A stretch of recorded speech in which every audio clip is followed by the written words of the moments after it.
Hello everyone, welcome back to my channel Humanities Blog. You can subscribe my channel and hit the bell icon for the upcoming videos of humanities subjects.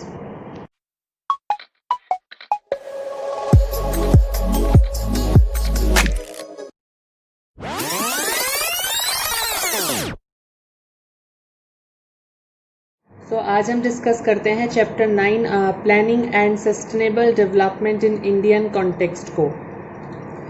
Basically जो ये planning word है हमारे लिए कोई new word नहीं है, हम अपने एवरीडे लाइफ में इसको बहुत ज़्यादा यूज़ करते हैं। फॉर एग्जांपल हम किसी एग्जामिनेशन के लिए प्रिपरेशन करते हैं या जब हिल स्टेशन पर जाते हैं तो हम एक पहले से ही प्लानिंग करके चलते हैं कि हमें किस तरीके से हिल स्टेशन पर पहुंचना है, हमारा पूरा क्या एक प्लान रहेगा। एग्जामिनेशन में हमें जितने मार्क्स गेट करने हैं उसके हिसाब से हमारा कितना प्लानिंग रहने वाली है एग्ज़ाम के लिए, तो वो सब हम लोग प्लानिंग करते हैं। तो ये कोई न्यू वर्ड नहीं है हम लोगों के लिए। प्लानिंग जो ये प्रोसेस होता है इसमें 3 प्रोसेस इंक्लूड होते हैं। फर्स्ट आता है थिंकिंग का। सबसे पहले हम सोचते हैं कि हमें क्या करना है जिससे हम अपने डेस्टिनेशन पर पहुंच जाएं। फॉर एग्जांपल हिल स्टेशन पर जा रहे हैं तो। सेकंड आता है फॉर्मेशन ऑफ अ स्कीम और प्रोग्राम। और दूसरी चीज़ फिर जो हमने सोचा है हम उसको एक पूरा प्लान बनाते हैं। ज़रूरी नहीं कि हम उसको लिखें कहीं पर, लेकिन पूरा सा एक हम लोग प्लान बनाते हैं कि हमें किस तरीके से कहाँ से होकर जाना है, क्या हमारी पूरे अरेंजमेंट्स रहेंगे। तो ये सब हम लोग एक फॉर्मुलेशन करते हैं स्कीम का। एंड थर्ड इम्पॉर्टेंट चीज़ होती है प्लानिंग प्रोसेस में, that is implementation of a set of actions to achieve some goal. अब अपने डेस्टिनेशन पर हिल स्टेशन पर पहुंचने के लिए हम लोग घर से निकलते हैं, दैट इज इम्प्लीमेंटेशन करते हैं उन एक्शंस का जो हमने एक प्लान बनाया है। ठीक इसी तरह एग्जामिनेशन में पहले हम सोचते हैं कि हमें किस तरीके से पढ़ाई करनी है, कितने घंटे पढ़ाई करनी है, फिर हम एक टाइम टेबल अपना सेट कर लेते हैं। ऑब्वियसली वो लिखते ही हैं हम किसी एक पर्टिकुलर प्लेस पर। उसके बाद हम लोग अपनी पढ़ाई शुरू कर देते हैं। वो हम अपने प्लान को इम्प्लीमेंट कर देते हैं। तो इस चैप्टर में हम जो प्लानिंग को स्टडी करने वाले हैं वो इंडिया के इकोनॉमिक डेवलपमेंट के रेफरेंस में करने वाले हैं। दैट इंडिया ने अपने इकोनॉमिक डेवलपमेंट करने के लिए किस तरीके से प्लानिंग की, क्या उसके अरेंजमेंट्स रहे, कौन से प्रोग्राम्स स्कीम्स इंडियन गवर्नमेंट ने चलाई। खैर उनका डिस्क्रिप्शन इस चैप्टर में नहीं है, लेकिन इकोनॉमिक डेवलपमेंट के लिए किस तरीके से इंडिया ने प्लानिंग की है वो इस चैप्टर में डिस्क्राइब किया गया है। पहले अगर आपको पता होगा तो एवरी 5 इयर्स जिस तरह से हमारी गवर्नमेंट चेंज होती है, ठीक वैसे ही 5 ईयर प्लान्स को इंडियन गवर्नमेंट लॉन्च किया करती थी। और 2012 तक 5 ईयर प्लान्स लॉन्च किए गए हैं और 12 5 ईयर प्लान्स ही आज तक इंडिपेंडेंस के बाद इकोनॉमिक डेवलपमेंट करने के लिए प्लानिंग के पार्ट के रूप में डेवलप किए गए हैं, लॉन्च किए गए हैं। लेकिन 1 जनवरी 2015 को इंडियन गवर्नमेंट ने इस 5 ईयर प्लान के सिस्टम को ख़त्म करके एक पर्टिकुलर डिपार्टमेंट बनाया जिसका नाम रखा गया नीति आयोग। और इसी डिपार्टमेंट को ये जिम्मेदारी दी गई कि वो सेंट्रलाइज्ड प्लानिंग करेगी इंडिपेंडेंस के बाद, जो 5 ईयर प्लान्स के रूप में आज तक किया जाता था। और ये जो रिस्पॉन्सिबिलिटी थी प्लान फॉर्मुलेशन की, ये प्लानिंग कमीशन के पास थी जो सेंटर, स्टेट, डिस्ट्रिक्ट लेवल्स पर इकोनॉमिक प्लान्स बनाया करता था।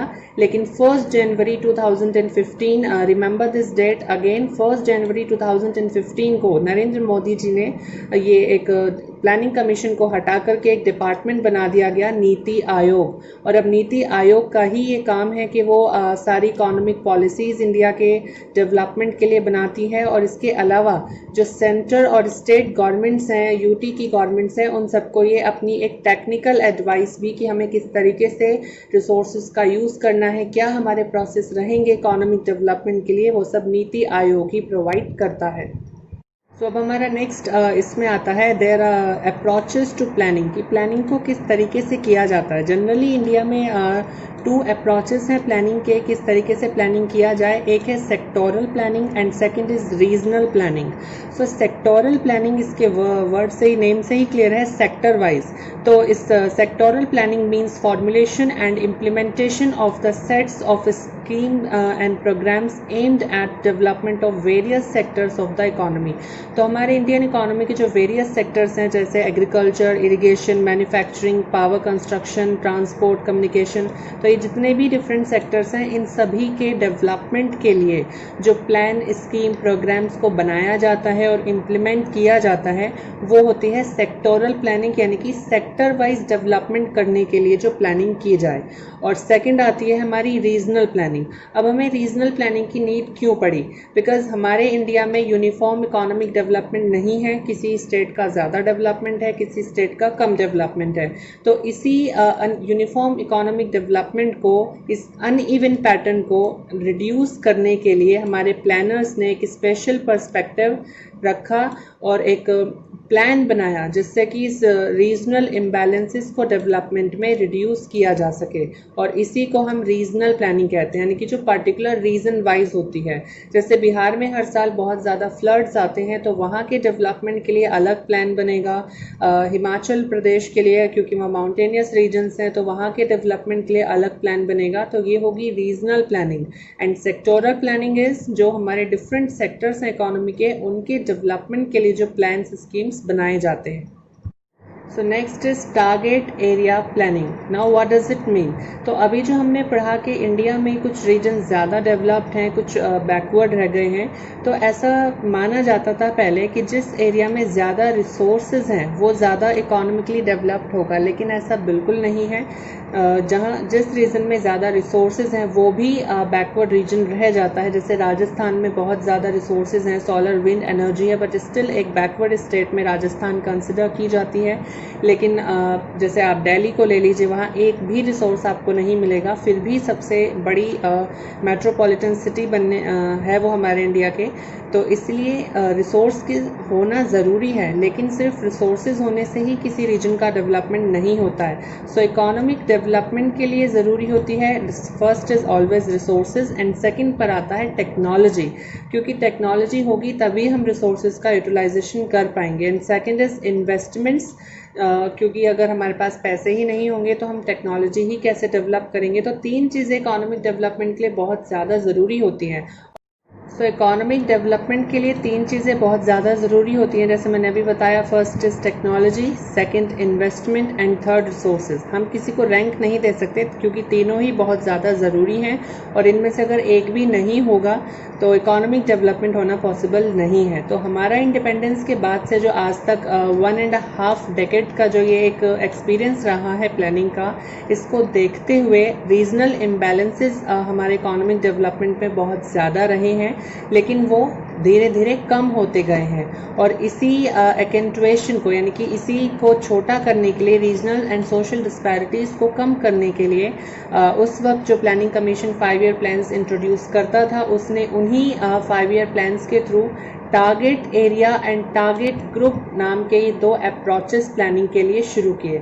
अभी हमने sectoral and regional planning study करी, लेकिन ये प्लानिंग कमीशन ने अलग से दो अप्रोच, यानी कि एक तरह का रास्ता जैसे हम प्लानिंग कर सकते हैं, तो target area and target group नाम के ये दो अप्रोचेस शुरू किए गए। Target area and target group में ये डिफरेंस है, जो टारगेट एरिया हमारा अप्रोच है प्लानिंग का, उसमें एक पर्टिकुलर एरिया को टारगेट किया जाता है और उसका डेवलपमेंट किया जाता है। जैसे आप एग्जांपल्स देख सकते हैं, कमांड एरिया डेवलपमेंट प्रोग्राम है, drought prone area development programme, desert development programme, hill area development programme. तो ये जितने भी एरियाज हैं, पर्टिकुलरली हिल एरिया है, तो सिर्फ हिल एरियाज के डेवलपमेंट के लिए जो प्लान बनेगा वो एक टारगेट एरिया प्लान का पार्ट होगा। इसके अलावा ड्रॉट वाले जो एरियाज़ हैं उनको डेवलप करने के लिए जो प्लान बनेगा वो भी एक टारगेट एरिया प्लान का ही हिस्सा होगा। लेकिन जैसे हम देख सकते हैं, small farmers development agency, marginal farmers development agency, SFDA, MFDA की फुल फॉर्म्स भी आ सकती हैं MCQs में। सो ये दो हमारे टारगेट ग्रुप प्रोग्राम का हिस्सा होंगे, बिकॉज ये एक पर्टिकुलर ग्रुप है। एक स्मॉल फार्मर्स का ग्रुप है, देन एक मार्जिनल फार्मर्स का ग्रुप है, सीमांत किसान जिसे हम कहते हैं, तो एक लार्ज फार्मर्स का अलग ग्रुप हो गया। तो इन पर्टिकुलर ग्रुप्स के डेवलपमेंट के लिए जो प्लान्स बनेंगे वो टारगेट ग्रुप का हिस्सा होंगे। तो प्लानिंग कमीशन ने हमारे रीजनल डिस्पैरिटीज, सोशल डिस्पैरिटीज को ख़त्म करने के लिए target area and target group नाम के इन दो अप्रोचेस को प्लानिंग के शुरू किया। ये बहुत इंपॉर्टेंट लाइन है। 8th ईयर प्लान में special area programmes were designed to develop infrastructure in hill areas, north eastern states, tribal areas in backward areas. तो हमारा जो 8th 5 ईयर प्लान था, 8वां जो पंचवर्षीय योजना थी, उसमें ये एक स्पेशल प्लान बनाया गया कि जो हिल एरियाज हैं, नॉर्थ ईस्टर्न स्टेट्स हैं, ट्राइबल एरियाज और बैकवर्ड एरियाज जो हैं, इनके डेवलपमेंट के लिए एक प्लान बनाया गया, जिसकी हमने अभी बात करी टारगेट एरिया प्लानिंग की। तो ये 5th ईयर प्लान में किया गया था। तो अभी जो हमने टारगेट एरिया प्लानिंग अप्रोचेस के बारे में पढ़ा, तो उसमें टारगेट एरिया की 2 एग्जांपल्स हमने देखे, एक hill area development programme and एक था drought prone area development programme. तो इन दोनों प्लान्स का डिस्क्रिप्शन हमारे चैप्टर में दिया गया है।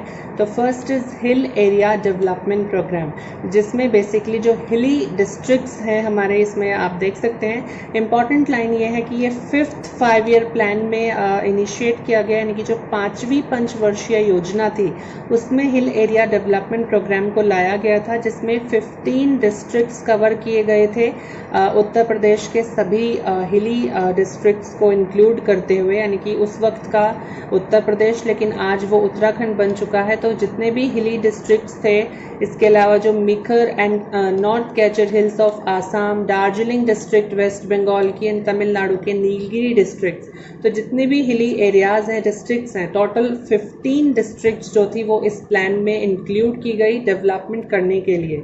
National committee on the development of backward area in 1981 ने रिकमेंड किया कि जितने भी हिल एरियाज हैं देश के अंदर, जिनकी हाइट समुद्र तल से 600 मीटर के ऊपर, यानी कि 600 मीटर से अबव जिनका हाइट है समुद्र तल से, मीन सी लेवल से, उन सभी डिस्ट्रिक्ट्स को इस डेवलपमेंट प्रोग्राम का हिस्सा बनाया जाएगा। इनिशियली सिर्फ 15 डिस्ट्रिक्ट्स इंक्लूड किए गए थे, लेकिन नेशनल कमेटी जो बैठी 1981 में इस बैकवर्ड एरिया डेवलपमेंट के टॉपिक पर, उन्होंने कहा कि जितने भी हिली एरियाज हैं अबव 600 मीटर के, उन सबको इस प्लान में इंक्लूड किया जाएगा, और covered under tribal sub plan be treated as backward hill areas. और जिन डिस्ट्रिक्ट्स में ट्राइबल सोसाइटीज़ रहते होंगे, शेड्यूल्ड ट्राइब्स के लोग रहते होंगे, उनको बैकवर्ड हिली एरियाज का दर्जा दिया जाएगा। तो डिटेल्ड प्लान हिल एरियाज के डेवलपमेंट के लिए बनाया गया। उन एरियाज़ के, क्योंकि अब हिल एरियाज़ में भी कोई ज़्यादा बहुत ही टिपिकल कंडीशन है, कहीं पर कुछ नॉर्मल सी पहाड़ियाँ हैं, तो उनके topographical, ecological, social, economic conditions को देखते हुए उनका एक पूरा डिटेल प्लान बनाया गया। और इस हिल एरिया डेवलपमेंट प्रोग्राम का ये एम था कि यहीं के रिसोर्सेज को यूज़ किया जाए और फिर इनका डेवलपमेंट किया जाए। ऐसा ना हो कि हम कहीं और से रिसोर्सेज को लेकर आएँ और फिर हम इनका डेवलपमेंट करेंगे, नहीं, यहीं पर जो इंडिजीनियस रिसोर्सेज हैं हिल एरियाज़ की, उन्हीं को यूज़ करेंगे, और उसके बाद यहाँ plantation, horticulture, agriculture, animal husbandry, poultry, forestry, small scale village industry, जो कुछ भी जहाँ भी पॉसिबल होगा वहाँ पर वो किया जाएगा, सो दैट उन पर्टिकुलर हिल एरियाज़ का डेवलपमेंट उन्हीं के रिसोर्सेज को यूज़ करके किया जा सके। सो इस तरीके से हमारा ये hill area development programme target area planning में बनाया गया। Second is drought prone area programme. अब जो ड्रॉट वाले एरियाज़ हैं, आप जहाँ पर सूखा पड़ता है इंडिया में, उनके डेवलपमेंट के लिए जो प्रोग्राम बनाया गया, इम्पॉर्टेंट बात मैं फिर से बता दूँ, ये 4th 5 ईयर प्लान में लाया गया था ड्रॉट प्रॉन एरिया प्रोग्राम, जबकि hill area development programme 5th 5 year plan में था, और ये जो अप्रोचेस थे ये 8th 5 ईयर प्लान में लाए गए थे हिल areas, north eastern states, tribal areas in backward areas के लिए। सो जो ड्रॉट प्रॉन एरिया प्रोग्राम है ये 4th 5 ईयर प्लान में आया, यानी कि हिल एरिया डेवलपमेंट प्रोग्राम से 5 साल पहले आया, जिसका ऑब्जेक्टिव था कि वो ड्रॉट प्रॉन एरियाज में, जहाँ पर सूखा पड़ता है, वहाँ पर लोगों को एम्प्लॉयमेंट प्रोवाइड करे और प्रोडक्टिव एसेट्स को क्रिएट करे, यानी कि उनका जो लैंड है, बंजर वहाँ पर भूमि बेसिकली हो जाती है, उसको फर्टाइल लैंड में कन्वर्ट किया जाए।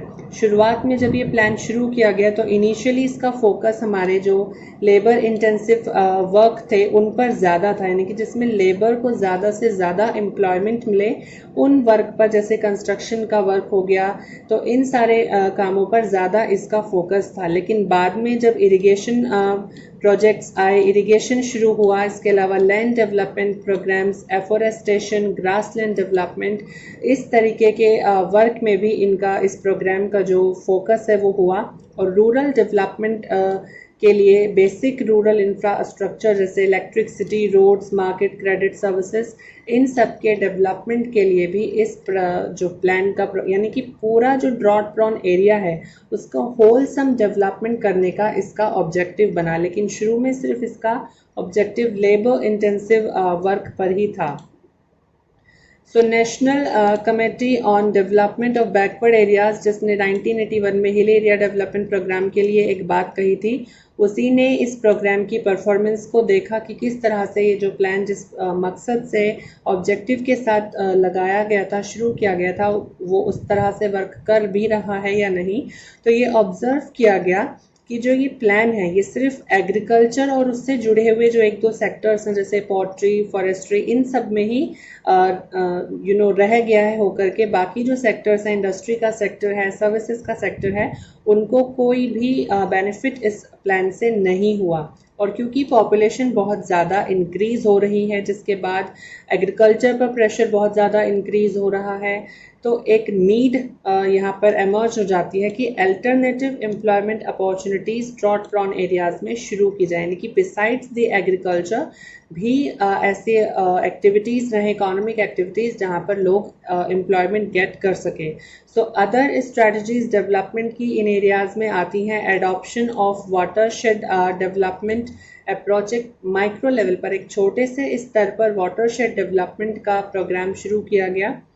The restoration of ecological balance between water, soil, plants and human and animal population should be a basic consideration in the strategy of development of drought-prone areas.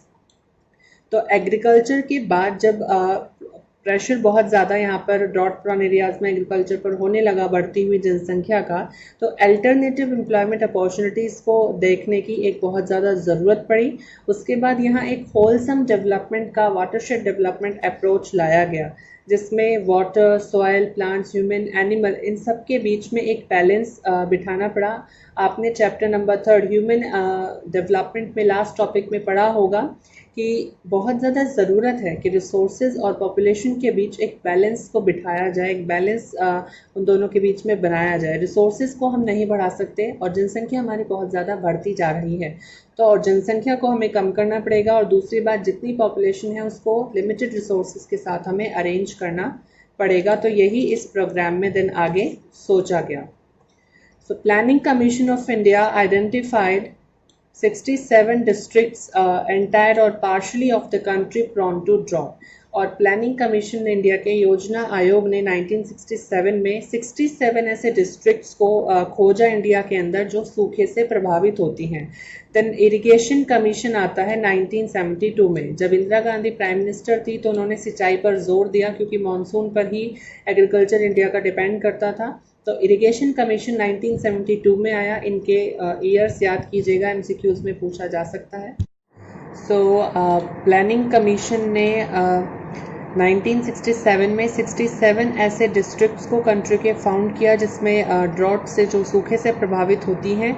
और उसके बाद इरिगेशन कमीशन 1972 में लाया गया, जिसने 30% इरिगेटेड एरिया का criteria लेकर के आई ड्रॉट प्रोन एरियाज़ में कि 30% एरिया अंडर इरिगेशन होना चाहिए।